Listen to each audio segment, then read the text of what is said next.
पृथ्वी हमारे यूनिवर्स का एक छोटा सा हिस्सा है और इसी की वजह से लाखों ग्रह यूनिवर्स में मौजूद हैं। लेकिन आज तक वैज्ञानिकों ने यूनिवर्स के जितने भी हिस्सों को ऑब्जर्व किया है उसमें से पृथ्वी ही एकमात्र ऐसा ग्रह है जिस पर जीवन मौजूद है। लेकिन क्या आपने कभी सोचा है कि अगर किसी इंसान का जन्म पृथ्वी से दूर अंतरिक्ष में कहीं मानव निर्मित स्पेस स्टेशन में हुआ होता तो क्या होता? क्या किसी नवजात शिशु का शरीर लो ग्रेविटी में डेवलप हो पाता? तो जानेंगे आज के इस खास वीडियो में। So let's begin. पहले इंसान को अंतरिक्ष में भेजने से लेकर अब तक 500 से ज्यादा लोग ISS यानी कि इंटरनेशनल स्पेस स्टेशन या चंद्रमा पर जा चुके हैं। लेकिन इनमें से सभी का जन्म पृथ्वी पर ही हुआ था, जिन्हें सालों तक ट्रेनिंग दिया गया अंतरिक्ष में रहने के लिए, अंतरिक्ष के वातावरण में अनुकूल होने के लिए। तब जाकर ये अंतरिक्ष यात्री अंतरिक्ष के विषम परिस्थितियों में सरवाइव कर पाए।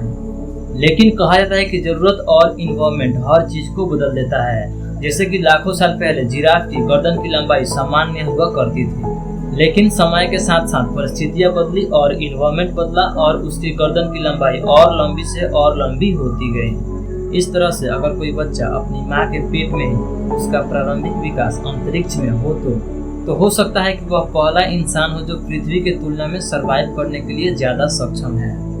लेकिन अगर कोई बच्चा ISS में जन्म लेता है तो उसे बचपन से ही वेटलेस इन्वायरमेंट में सरवाइव करना होगा।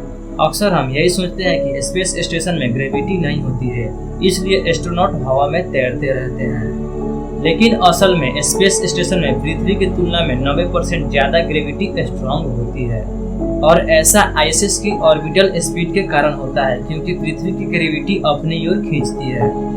लेकिन ISS पृथ्वी के रोटेशन के विपरीत अपने ऑर्बिट में तेजी से घूमता है, यानी ISS लगातार नीचे पृथ्वी की ओर गिरता रहता है लेकिन कभी पृथ्वी से टकराता नहीं। इसी फ्री फॉलिंग सिचुएशन के कारण एस्ट्रोनॉट हर पल नीचे की ओर गिरते रहते हैं, जो हमें हवा में तैरते हुए दिखाई देते हैं।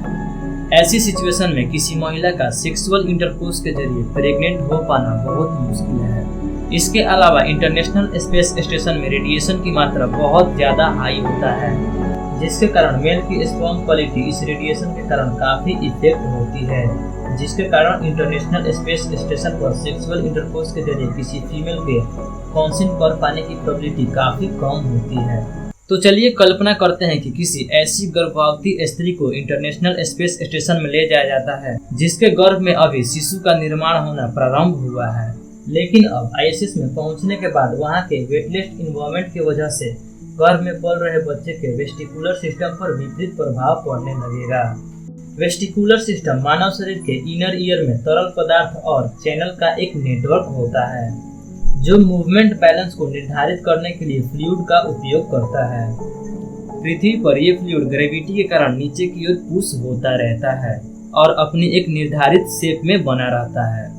लेकिन ISS में वेटलेस इन्वायरमेंट की वजह से ये फ्लूइड इनर ईयर में चारों ओर तैरने लगेगा, जो विकसित हो रहे शिशु में मोशन सिकनेस, विजुअल इल्यूजन और डिसओरिएंटेशन को बढ़ावा देगा।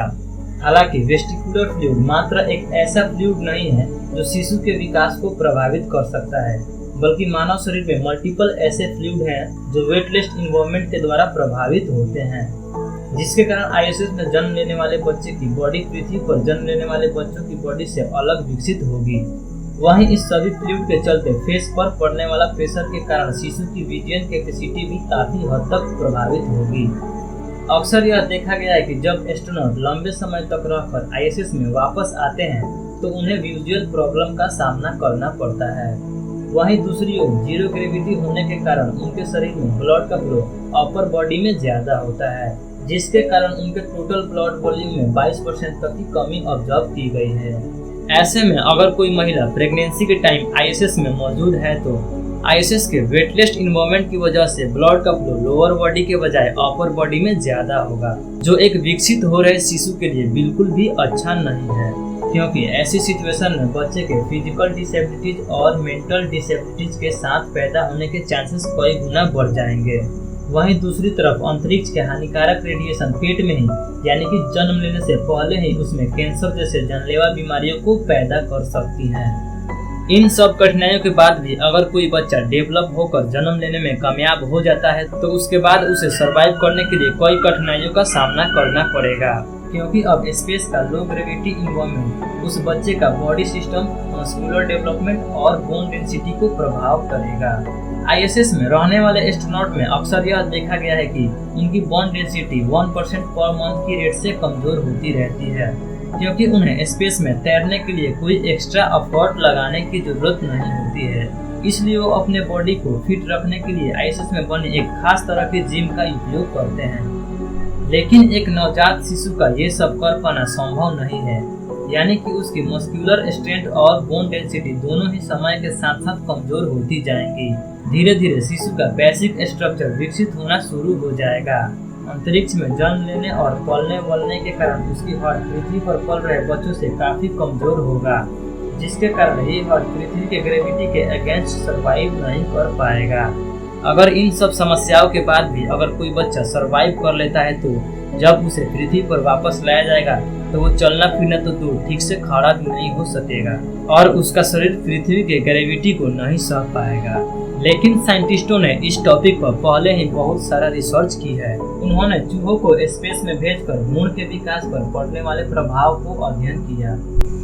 लेकिन इन प्रेग्नेंट चूहों को जब वापस धरती पर लाया गया तो उनसे होने वाले बच्चे 5 दिन से ज्यादा सरवाइव नहीं कर पाए। हालांकि हम अभी नहीं जान पाए हैं कि स्पेस में भ्रूण का हेल्दी डेवलपमेंट कैसे किया जा सकता है, लेकिन आने वाले कुछ समय में साइंस ये मुकाम भी हासिल कर ही लेगा। आपको क्या लगता है, क्या कोई इंसान अंतरिक्ष में जन्म लेकर सर्वाइव कर सकता है? मुझे नीचे कमेंट करके जरूर बताइएगा। वीडियो अच्छा लगा तो वीडियो को लाइक कीजिए, चैनल को सब्सक्राइब कीजिए और अपने फ्रेंड और फैमिली के साथ शेयर जरूर कीजिए। तो मिलते हैं अगली वीडियो में, तब तक के लिए बाय।